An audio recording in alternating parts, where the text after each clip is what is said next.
Good afternoon, Nga po, sir. sir. Good afternoon, sir. Afternoon. So, about sa iyong grade, no, nakastart ako check sa iyong mga papel, question. Yung tanaw, balik sa required ay sa din is, ito sabi sa chair, dili dayang ko, abi no, karong first semester. Pag second semester, dahil last pa to, dahil kato pa dahil yung pamiyagi, no, previous, nakuman naman dato dahil. No? Wala matiwas kay na kung itrabaho nga compliance sa CHED, no? So, hopefully by this week or next week makakahatan ako yung midterm grades.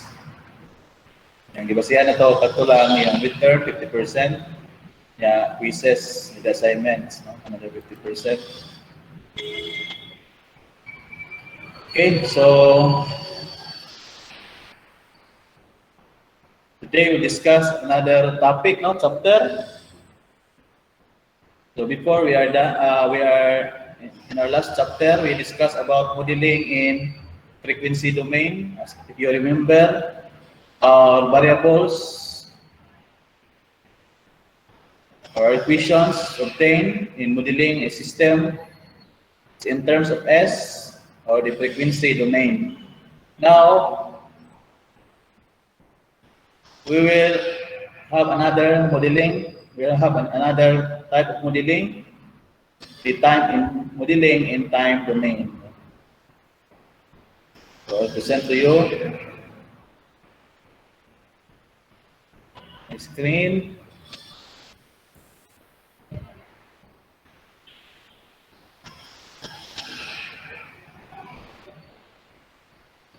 Okay, can you show my? Can you see my screen? Yes, sir. So the PDF file, the modeling in time domain, no? Chapter 3. So, let's go to chapter 3. No, sa 3.3, the general state space representation.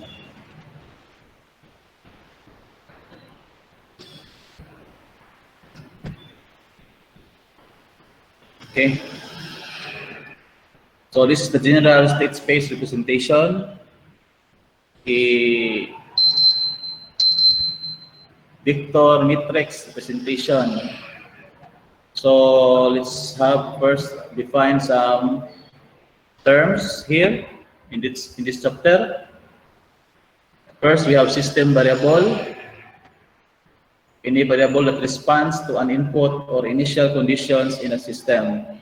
We have state variables, the smallest set of linearly independent system variables such that the values of members of a set of time along with the non-forcing functions completely determine the value of all systems variable, for all time greater than initial time. State vector, a vector whose elements are the state variables. State space, the nth-dimensional space whose axes are the state variables. Okay, so this is an example of a state space. So our state variables here are BC and BR. This is the state vector.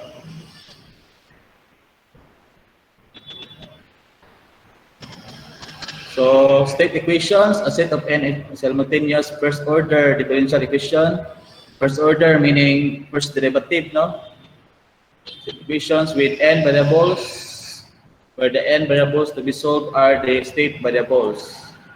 We have also output equation, the algebraic equation that expresses the output variables of a system as a linear combination of state variables and the inputs. So this equation 3.18, this is the state equation, and kani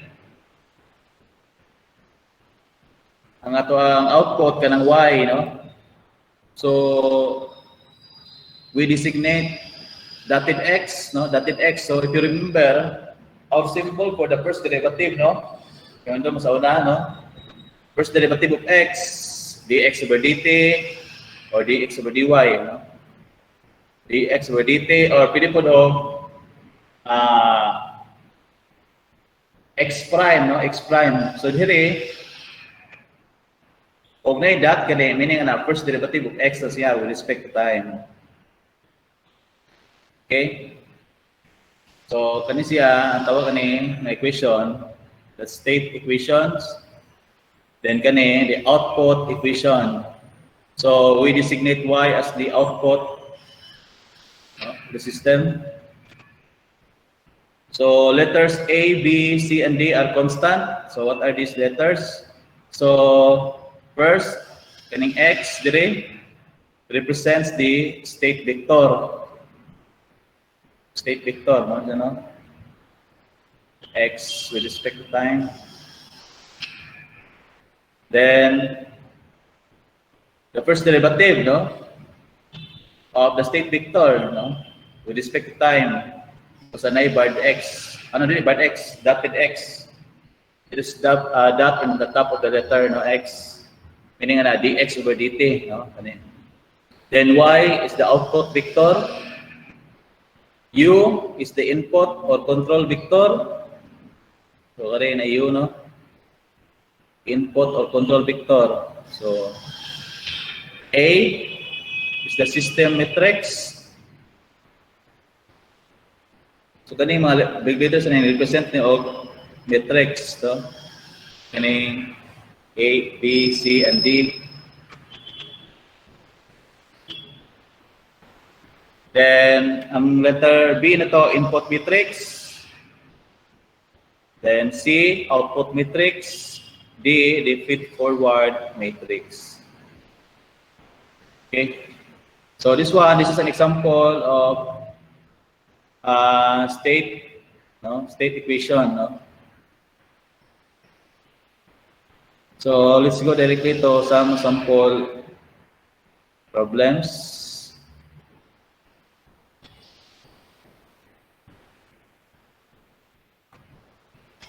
Okay, for this electrical network.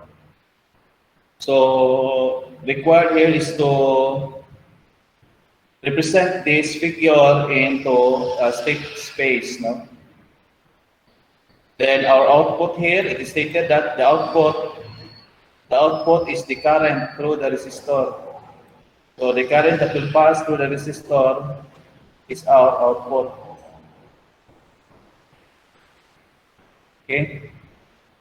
So we have here the steps, no, to represent the system, electrical network or electrical system into a state space representation. So first, label all the branch currents in the network.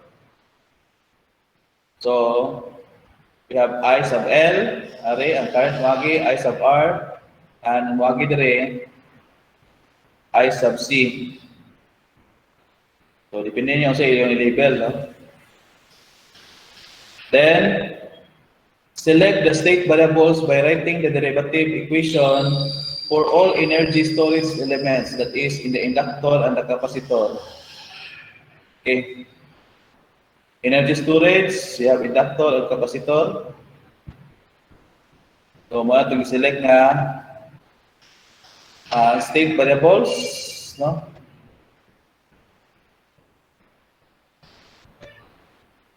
Select the state variables by writing the derivative equation of all energy storage elements. So atong energy storage mo tong there is a inductor and the capacitor. So the voltage of the inductor, voltage of the capacitor. So ano na? C dBc over dt is equal to I sub C. So kaning relation makita na to itong table, no? Sa table itong electrical network. Then for the inductor, L times, by the way, kaning C, nag-represent sa yung capacitance, constant na siya, capacitance, then kare inductance, L. So ang atong mga state variables, ano yung kaning V sub C o D, I sub L. So D sub I L over dt is equal to VL. So now, choose the set variables as the quantities that are differentiated. So kung unsa kung ikuag first derivative, mo to atong i-select nga state variables. So atong ikuag the first derivative is kaning b sub c o kaning I sub L. So mao ning b sub c o I sub L mo na itong tawag og state variables. Okay. Using equation 3.20 3.20 karen ha. 3.20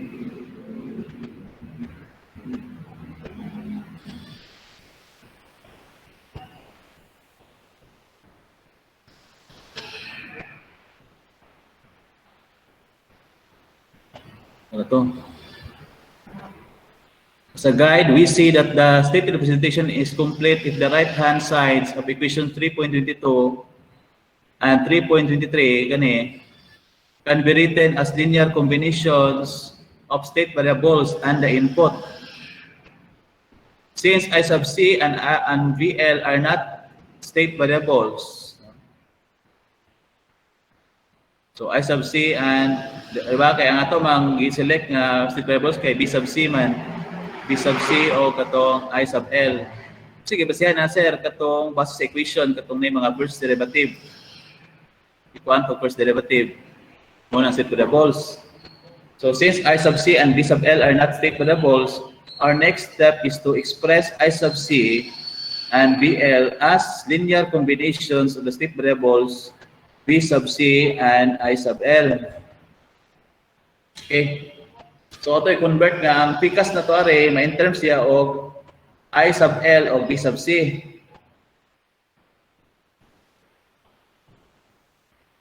So ito i-convert siya, no?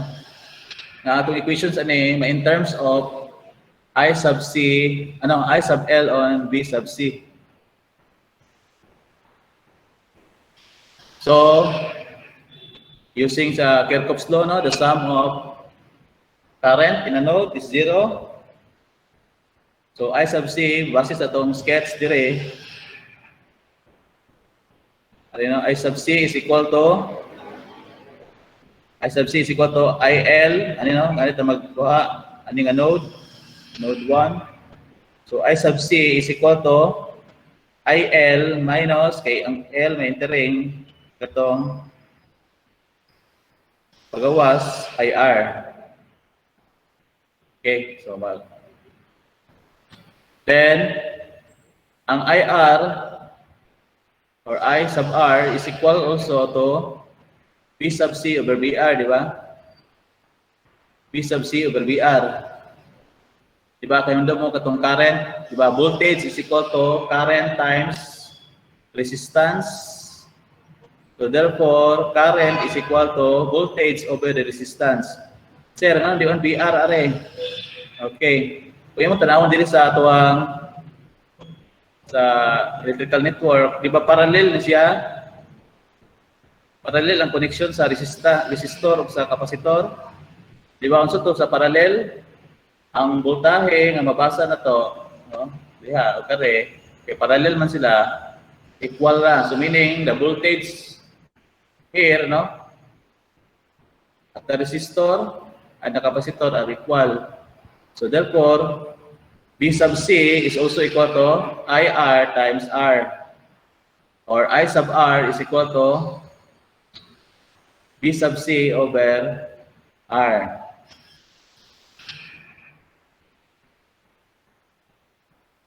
Okay, mao na siya, no? So as you can see, ang atong I sub C na in terms na nato og BC and IL. Mo na target ato kay mo ni mga state variables ato, no? Kani BC. Itong paningkamutan nga kaning mga sa iyang right side of the equation na in terms of B sub C and I sub L. So as you can see na okay na mo sa ang equation 3.22. Ang equation 3.22 na to na in terms na og ang equation 3.22 na in terms na og B sub C ug I sub L, ano? Kaya rin na po ta kaning BL na po dato i-convert.